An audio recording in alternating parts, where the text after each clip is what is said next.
ni Engineer Janvic Baral mula sa Office of the Building Official.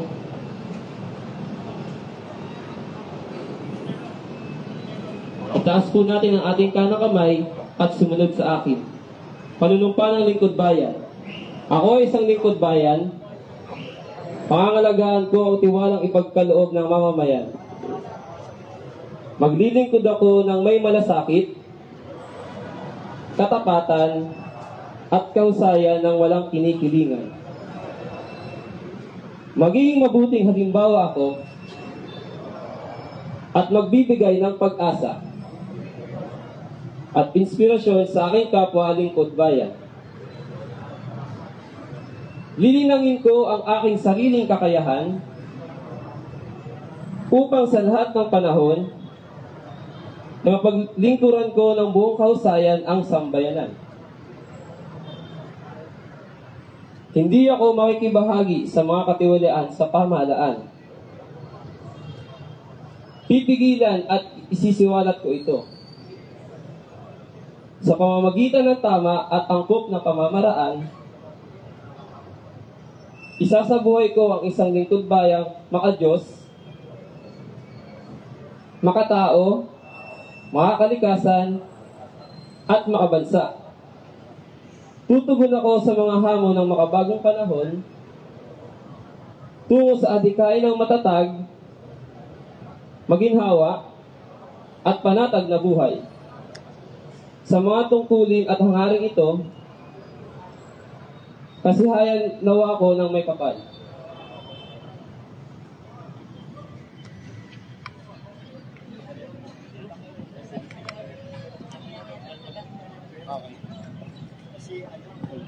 National Observance. Ngayong linggong ito ay ginugunita natin ang Socio-Economic Planning and Development Week, December 17 to 23, 2023, with the Proclamation Number 666, Series of 1990. Announcement. Inaanyayahan po sa entablado si Engineer Reynaldo Macaroyo para sa paggawad ng Employee of the Month of November 2023.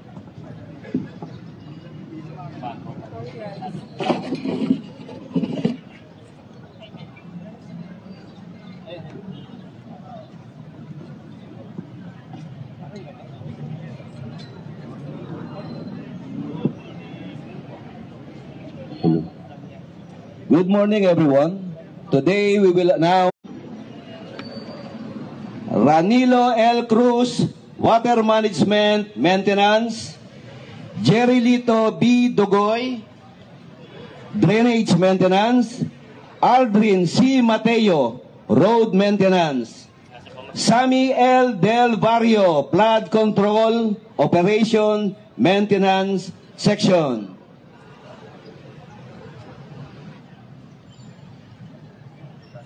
The model employee goes to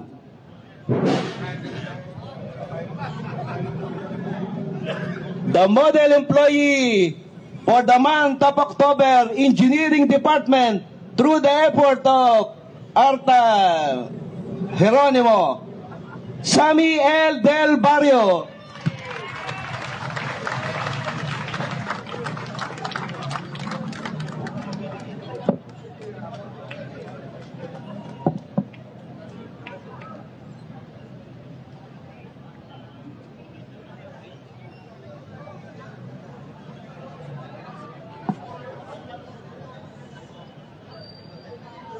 Yung mga nominees, yung mga tinawag kanina, nasa na? Yung tatlo. Sama kayo, sir?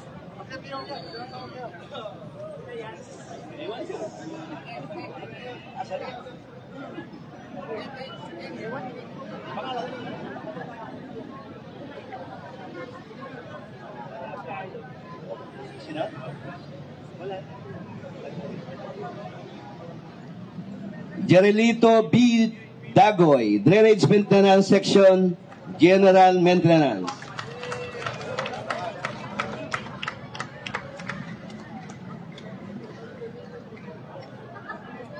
Ranilo L. Cruz,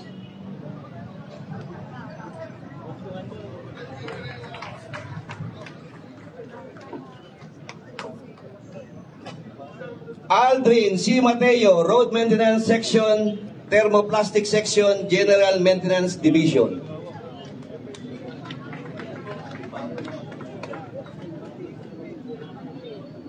Palakpakan na po natin ang nanalo sa buwan na Oktubre. Galing ng Engineering Department. Salamat po.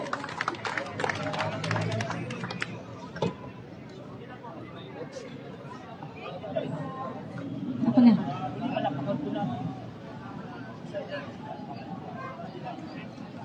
Pinaalam po ang pagdating ng ating kagalang-galang Congressman Roman Romulo. Karagdagang anunsyo. Ramdam na natin ang simoy ng Kapaskuhan dito sa lungsod ng Pasig. Kaya naman, makiisa po tayo sa mga programa ng ating pamahalaang lungsod ng Pasig. Para sa nalalapit na Kapaskuhan, sa December 12 and 13 ang ating Himig Pasigenyo, December 14 ay ang ating Taunang Hataw Pasigenyo, at sa December 17 ang kaabang-abang na Pasko Titap ng lungsod ng Pasig. At sa December 21, may free Christmas concert at the park, at para sa lahat ng yan ay hatid ng City Government at ng Cultural Affairs and Tourism Office. Maraming salamat po.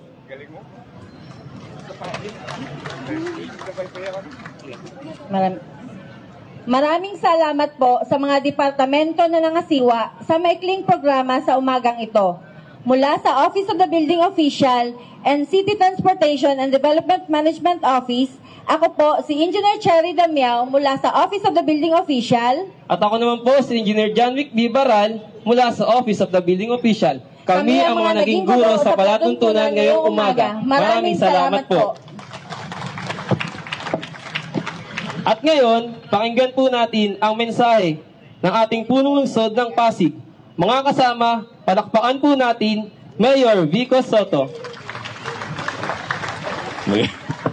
Magandang umaga po sa ating lahat. Vice Mayor Dodot at sa ating mga konsehal. Siyempre na-acknowledge natin ang special presence ng ating Congressman Roman Romulo. Sa lahat ng mga nag-aantay dyan sa gilid, magandang umaga din po.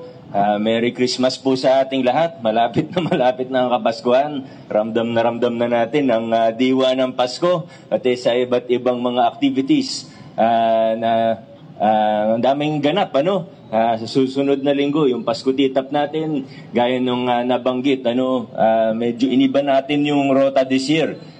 Sinusubok lang this year, pero kung maging successful, ang balak natin, taon-taon, ibahin natin yung rota natin. Para iba-iba naman yung nadadapuan, iba-iba yung natatamaan. Madali naman dayuhin kung gusto talagang puntahan Pero at least, iba-iba yung maka-experience din ng mga, baka yung iba, hindi pa nadadaanan ever sa history ng Pasko Titap. Yung dun po sa naman, yung pamaskong handog, ongoing po yan. Alam ko yung mga opisina po ninyo, halos lahat ng opisina natin ay tumutulong dun. Libo-libo. Sa totoo, libo sa empleyado natin ang tumutulong sa pamaskong handog. Nabanggit ko na rin po ito nung nakaraang linggo, pero uulitin ko dahil alam po ninyo sa ating sa paggogobyerno at pati sa communication sa tao, napaka-importante na bagamat marami tayong ginagawa, marami tayong pagbabagong pinakikilala, marami tayong ini-improve araw-araw, dami natin trabaho. Napaka-importante din ng mga simbolo.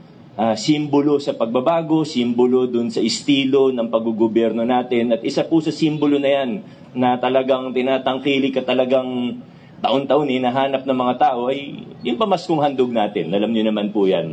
Yung tatlong dahilan kung bakit natin ginagawa yung pamaskong handog, totoo po ito, hindi lang sa pamaskong handog, kundi sa lahat ng serbisyo natin. At sana ito po ay isa-isip, isa-puso natin bilang mga kawani ng ating pamahalaan. Yung unang dahilan, ba't tayo nagpapamaskong handog? Yung pinaka-basic, pagbibigay saya sa bawat isa. Sa bawat isang pamilya, importante yan sa isang pamahalaan, sa isang demokrasya, iniisip natin, ano ba yung gusto ng tao? Pangalawa, hindi lang to basta mababaw na pagbibigay saya. Ito po, pinapakita natin dito sa pamaskong handog na posible ang paggugobyerno na walang palakasan, posible ang paggugobyerno na binabasag natin yung mga lumang estilo ng politika at paggugobyerno. Sa tradisyonal, ay pag malapit ka dun sa mga nakaupo o sa mga nasa kapangyarihan, mas marami yung sayo. Yung grupo mo, mas mabibigyan. Hindi yan totoo sa Pasig lang, kundi sa buong Pilipinas o sa buong mundo. Yun yung tradisyonal. Sa pamaskong handog, pinapakita natin na posible na basagin natin yung ganung klaseng estilo, politika at kalakaran. Pantay-pantay ang tingin sa bawat isa, pinipilit ng gobyerno na maabot ang bawat isa. Pero sana hindi lang po yan sa pamaskong handog, kundi sa lahat ng ginagawa natin. Maging sa Office of the Building Official, sa engineering, sa city, lahat po ng opisina dapat ganun po tayo mag-isip. Yung pangatlo naman po, at importante din, bagamat hindi ganun ka masyado na pag-uusapan, pangatlo, tungo tayo sa data-driven governance. Unti-unti, tinatanggal natin yung sobrang politika sa pagdedesisyon at paggawa ng polisiya ng ating pamahalaan. Data-driven governance. Pag nag-iikot po, namimigay ng mga food pack, grocery pack, pamaskong handog, ang ginagawa po natin, dinidevelop natin yung mga iba gaya ng Pasig Pass. Yung pamaskong handog, ang pinaka-importanting okasyon kung saan nade-develop natin yung mga tools na ito, piniigting natin yung data-driven, evidence-based na paggugobyerno sa ating pamahalaan. Yun yung tatlong dahilan ba't natin ginagawa ang pamaskong handog sa estilo ng baka. Tayo lang ang gumagawa ng gantong klaseng estilo. Pero sana alam po natin, lalo na bilang mga kawani tayo ng pamahalaan, hindi yan po dahil lang trip lang natin o dahil gusto lang natin magpasikat, hindi po. Yung tatlong dahilan. At sana, muli po, inuulit ko, isa-isip natin, isa-puso natin yon, hindi lang para sa pamaskong handog, kundi sa lahat ng serbisyo ng ating pamahalaan. Muli po, Merry Christmas sa atin. Adjourn na po tayo.